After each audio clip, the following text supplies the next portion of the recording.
4. Prepare accounting equation from the following.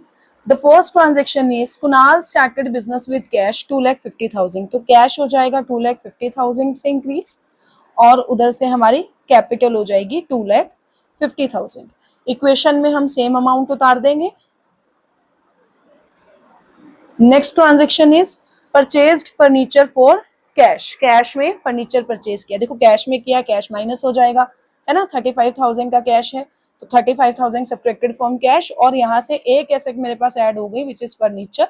ऊपर से उसको जीरो कर देना और यहाँ पर 35,000 ऐड.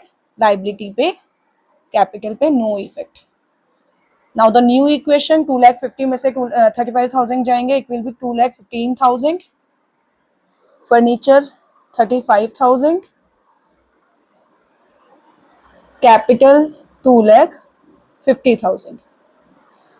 Paid commission. कमीशन पे की है बेटा, नॉमिनल एक्सपेंस है ना. एक तो कैश माइनस हो जाएगा 2,000 से और कैपिटल में से भी 2,000 रुपीज सब्ट्रैक्ट हो जाएंगे. Now 2,13,000 cash remaining. 35,000 का फर्नीचर है और 2,48,000 की कैपिटल है. मैंने पहले भी बताया दोनों साइड्स टैली होनी चाहिए हमारे पास. ठीक है. आगे है परचेज गुड्स ऑन क्रेडिट. उधार में हमने गुड्स परचेज किए. देखो तो स्टॉक तो आएगा, है ना. उधार हो चाहे कैश हो तो स्टॉक ऊपर से जीरो करते चलो. प्लस कितने का स्टॉक है? 40,000 का. तो 40,000 रुपीज, सॉरी नीचे आएगा, यहाँ जीरो है. 40,000 रुपीज स्टॉक में. और क्योंकि लाइबिलिटी रेज हो गई है, फ्यूचर में पैसा देना पड़ेगा, तो यहाँ पर क्या आ जाएगा? क्रेडिटर्स 0, 0, 0, 0 प्लस 0 और 40,000 के creditor.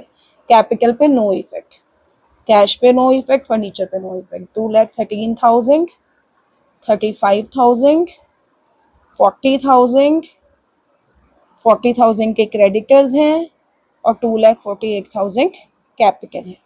Now sold goods costing rupees 20,000 for cash. 20,000 की कॉस्ट थी चीज की, आपने 26,000 में कैश में बेची है. तो देखो कैश तो आएगा 26,000 का, है ना.